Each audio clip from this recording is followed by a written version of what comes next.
What to do if you're missing someone?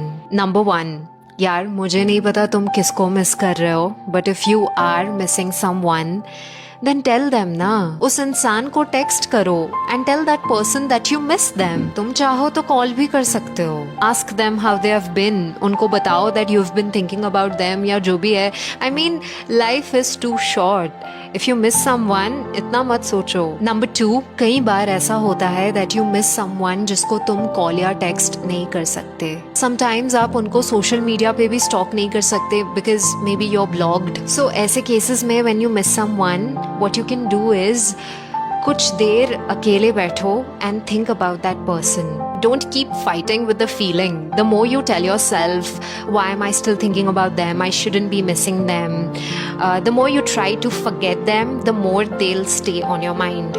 ये बिल्कुल ही सही बात बोली जा रही है। जब भी हम किसी इंसान से कट ऑफ होते हैं ना, हमारा ब्रेकअप होता है या फिर हम मूव ऑन फेज में जाते हैं, तो ऑब्वियस सी बात है कि हम ह्यूमंस हैं, हमारे अंदर पास्ट की जो मेमोरीज हैं, पास्ट की जो फीलिंग्स हैं, जो हमने फील करा हुआ है, वो आने ही वाली हैं। बट प्रॉब्लम क्या होती है, हम उन्हें नेगेटिव वे में देखते हैं, गिल्ट फील करते हैं कि नहीं यार, वो इंसान मेरी लाइफ से चला गया ना, तो रोबोट की तरह एकदम से उस चीज को सबको स्टॉप कर दूंगा, बिल्कुल ही भूल जाऊंगा। और जैसे ही हमें थोड़ी सी उसकी याद आती है तो हम बहुत बुरा फील करने लगते हैं, उसको हमेशा बुरी फीलिंग्स के साथ ही जोड़ देते हैं। उस चीज से खुद को अलग करना चाहते हैं, दूर भागते हैं या फिर कुछ काम में लग जाते हैं, जबरदस्ती अपने साथ लड़ रहे होते हैं। और यही सबसे बड़ी प्रॉब्लम क्रिएट करता है। लेकिन वीडियो में क्या बताया जा रहा है, आप उस चीज के साथ बैठो, थोड़ा सा उसके बारे में सोचो, उसके बारे में अच्छी फीलिंग्स लेके आओ, थोड़ा सा रिलैक्स करो। कभी भी फीलिंग्स को दबाने की कोशिश मत करो। जितना सप्रेस करने की कोशिश करोगे, ऐसा सोचोगे कि रोबोट हो जाऊं, अचानक से सब कुछ खत्म हो जाए, मूव ऑन जो वर्ड बोला जाता है ना, कि एकदम से मूव ऑन करके,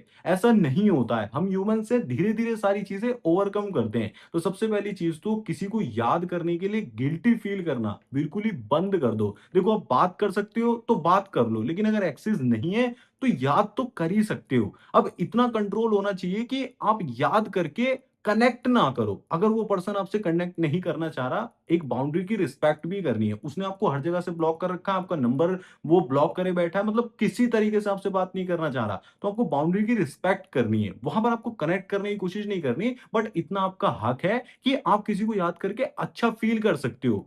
अगर आपको ओल्ड मेमोरीज से बहुत ज्यादा प्रॉब्लम हो रही है, दिक्कत हो रही है, रोना आ रहा है, हर्ट हो रहा है, तो वो आपकी प्रॉब्लम है, उसे आपको हैंडल करना पड़ेगा। लेकिन अगर आपको अच्छी मेमोरीज आ रही है, याद आ रही है, तो उसे याद कर लो मेरे भाई, उसको रोको मत। रोकोगे तो और ज्यादा प्रॉब्लम क्रिएट होगी।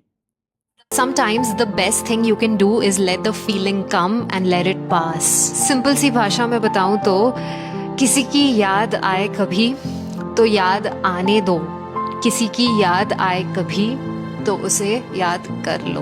Number three, most of us associate missing someone with misery. जब हम किसी को मिस करते हैं, we feel disturbed, we feel sad, we feel guilty for missing that person. But what if I tell you that missing someone is not miserable?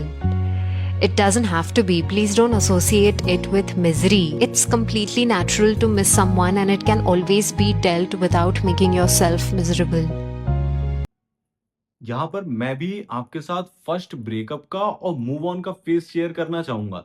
देखिए, पहली बार में ना किसी को समझ में नहीं आता है कि मैं किस तरीके से, जो फिजिकल पेन, मेरे को ब्रेकअप का पेन फिजिकल पेन की तरह होता है, चेस्ट में फील होता है, वो चीजें किस तरीके से ओवरकम करूं, किस तरीके से मैं जल्दी से जल्दी इससे बाहर निकल जाऊं, वो एक तड़प भी होती है। इसकी वजह से हम जल्दी जल्दी एक्शंस लेते हैं, भाग दौड़ में लग जाते हैं, बिजी रहना शुरू कर देते हैं, म्यूजिक सुनते हैं, जिम ज्वाइन कर लेते हैं, बहुत सारी चीजें करते हैं। कई सारे लोग गलत चीजों में पड़ जाते हैं, ड्रग्स वगैरह लेना शुरू कर देते हैं, अल्कोहल का यूज करते हैं। बट सबसे बेस्ट चीज जो मेरे को रियलाइज हुई, कि जितना देर तक मैं उस चीज से दूर भाग रहा था ना, एक्सेप्ट नहीं कर रहा था कि मेरे को याद आ रही है, उस चीज से भाग रहा था, तब तक ही प्रॉब्लम थी। मैंने उस याद के साथ जीना शुरू कर दिया। मैंने कहा एक्सेप्ट करो, क्योंकि वो इंसान कभी हमसे जुड़ा था, कभी हमसे प्यार करता था, सारी चीजें हमारे लिए करने के लिए तैयार था। कुछ चीजें हो गई, अंडरस्टैंडिंग खत्म हो गई या फिर फीलिंग्स खत्म हो गई, तो अलग बात है। बट वो रियली में हमारे लिए अच्छा फील करता था, और वो चीज हमारे अंदर, जिसे कहते हैं जो इनर सोल होती है, उसको पता होती है। तो उस चीज को एक्सेप्ट करके खुद के साथ बैठा, खुद के साथ अच्छा फील करा। उन चीजों में भी ऐसा नहीं करा कि उसकी याद आ रही तो एकदम से अवॉइड कर दिया, नहीं, उसको फील करा उस जगह पर। अब आप कहोगे कि मैं तो यार इतना ज़्यादा करता हूँ तो मेरे को बहुत ज़्यादा उससे बात करने का मन करता है, दोबारा से जाने का मन करता है, तो भाई वो प्रॉब्लम ये है कि आप रिक्रिएट करना चाह रहे हो। वहाँ पर आप चाह रहे हो कि पास्ट को मैं दोबारा से रिक्रिएट कर दूँ प्रेज़ेंट के अंदर। यही सबसे बड़ी प्रॉब्लम हो जाती है। इस चीज़ का आपको ध्यान रखना होगा कि हल्का होने के लिए मैं इसलिए बोल रहा हूँ, याद करने के लिए आप हल्के हो जाओ। ये नहीं कह रहा हूँ कि दोबारा से उन्हीं मेमोरीज़ को याद करके रिक्रिएट करने के लिए उसके पीछे भागना शुरू कर दो। रिक्रिएट करने के लिए आपको तैयारी करनी पड़ती है। तैयारी कैसी? देखो, ब्रेकअप अगर किसी रीज़न की वजह से हुआ था, ख़ास करके मैं मेन रीज़न बता देता हूँ, दोनों के बीच में अंडरस्टैंडिंग नहीं रही होगी। आप नहीं समझ पा रहे होगे कि वो एग्ज़ैक्टली क्या बोलना चाह रही है, या फिर लड़की भी हो सकती है, वो नहीं समझ पाई होगी कि बंदा क्या कहना चाह रहा था, ब्रेकअप हो गया। तो अंडरस्टैंडिंग को फ़ील करने के लिए, मतलब समझने के लिए किसी को आपको फ़ील करना होता है। अब फ़ीलिंग को आपको बढ़ाना होगा। एक तरीके से कह सकते हैं, तैयारी का मतलब यही हुआ कि आप किसी इंसान को फ़ील करना सीखो।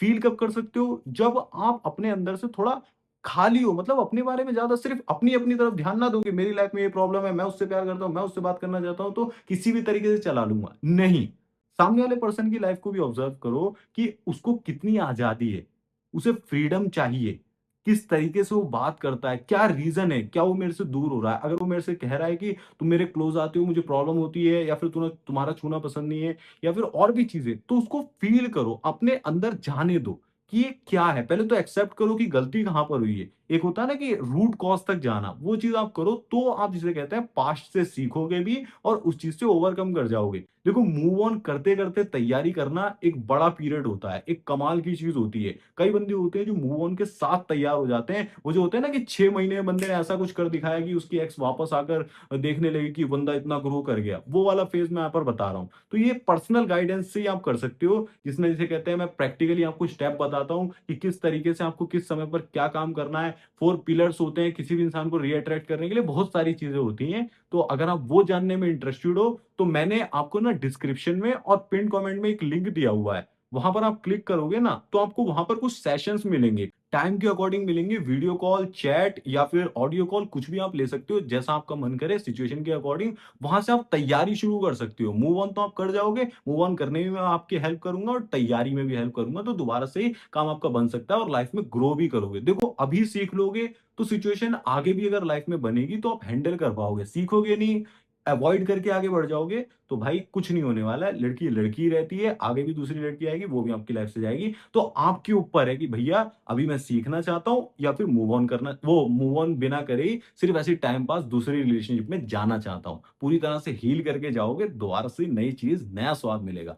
ठीक है? ध्यान दो, अगर आप इंटरेस्टेड हो, सीरियस हो वाक़ई में, तो पिन कमेंट में और डिस्क्रिप्शन में एक बार लिंक चेकआउट कर लेना। बाकी ऐसी कमाल की वीडियोज़ को देखने के लिए चैनल को सब्सक्राइब कर लो। स्क्रीन पर एक कमाल की वीडियो और मैंने लगा दी है, वो थोड़ी और वैल्यूएबल है। आप चाहो तो उसको भी क्लिक करके देख सकते हो। मैं मिलूँगा आपसे उसी वीडियो में। तब तक के लिए ऐसी वीडियोज़ को देखते रहो, सीखते रहो। धन्यवाद। जय श्री राम। अपना ध्यान रखिए। खुश रहें।